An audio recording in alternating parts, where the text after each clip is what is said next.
नमस्कार, बिहार तक में आपका स्वागत है और मैं हूं सुजीत। बिहार में शिक्षकों की बहाली में हो रही देरी को लेकर कई आंदोलन हुए। कई बार भावी शिक्षकों को पुलिस की लाठियों का शिकार होना पड़ा। सरकार लगातार आश्वासन देती रही। कई बार मामला कोर्ट में जाने की वजह से भी देरी हुई इसमें। लेकिन जब इन भावी शिक्षकों की बहाली का समय आया तो बिहार के शिक्षा मंत्री प्रोफेसर चंद्रशेखर की एक गलती की वजह से ये मामला फिर टल गया। हुआ यूं कि 7वें चरण में शिक्षकों की बहाली का प्रस्ताव पिछले कैबिनेट में आना था,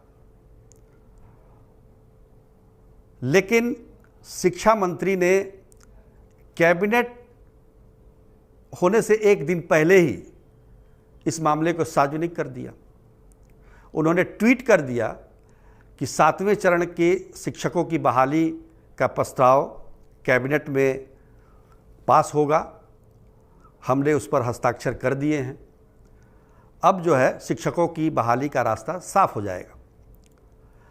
अब ये बातें जो हैं अगले दिन अखबारों में छप जाती हैं।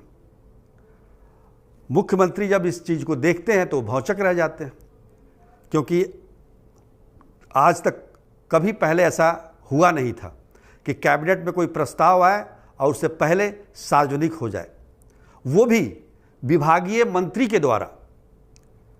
वैसे तो अखबारों में कयास लगाए जाते हैं, खबरें लिखी जाती हैं रही हैं कि फलाना प्रस्ताव कैबिनेट में आ सकता है, लेकिन कोई मंत्री खुद अपने विभाग के बारे में ट्वीट करके बताए कि हमारा ये प्रस्ताव कैबिनेट में आने वाला है, तो ये संविधान का उल्लंघन है। संविधान इसकी इजाज़त नहीं देता है। खुद मुख्यमंत्री नीतीश कुमार ने आज विधानसभा में राज्यपाल के अभिभाषण का जवाब देते हुए कहा, एक तरीके से कहें तो शिक्षा मंत्री को नीतीश कुमार ने नसीहत दी कि आगे से कृपया ऐसी बातें न करें। अब सवाल ये है कि इतनी देरी तो हुई शिक्षकों की बहाली में। 2019 से ही शिक्षक लगे हुए हैं बहाली के लिए।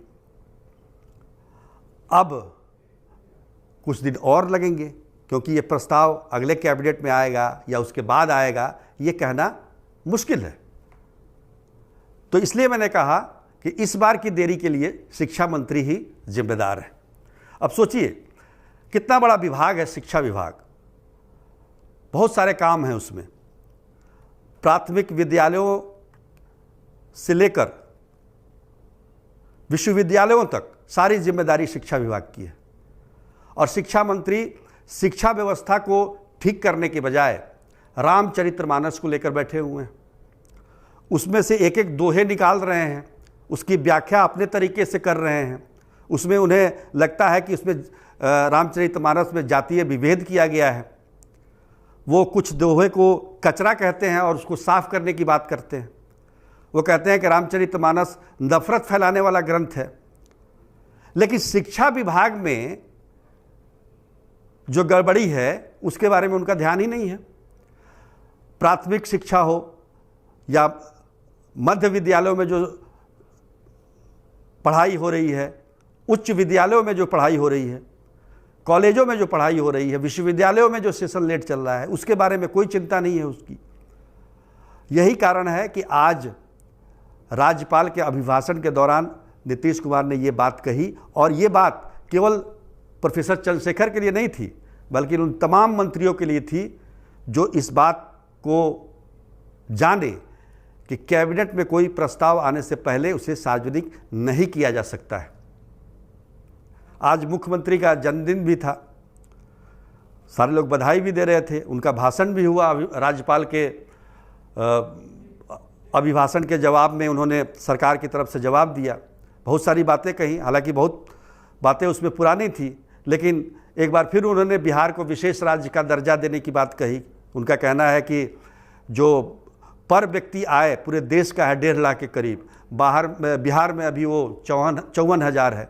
ऐसे में ये जो दूरी है इसको कैसे पाटा जा सकता है? इसके लिए कहीं ना कहीं केंद्र सरकार को बिहार को या और भी जो पिछड़े राज्य हैं उनको विशेष राज्य का दर्जा दे, तभी बिहार पूरे देश के साथ, जो देश की इकनॉमी है उसके साथ चल सकता है। देश का विकास तभी होगा जब बिहार का विकास होगा। तो ये तमाम बातें हुई। लेकिन शिक्षा को लेकर जो चिंता मुख्यमंत्री ने दिखाई, वो चिंता शिक्षा मंत्री में दिखाई नहीं देती है। उन पर शिक्षा मंत्री को इस पर ध्यान देने की ज़रूरत है। अब देखिए, बिहार का जितना भी बड़ा बजट है उसका 15% से अधिक जो राशि है वो शिक्षा विभाग पर खर्च किया जाता है।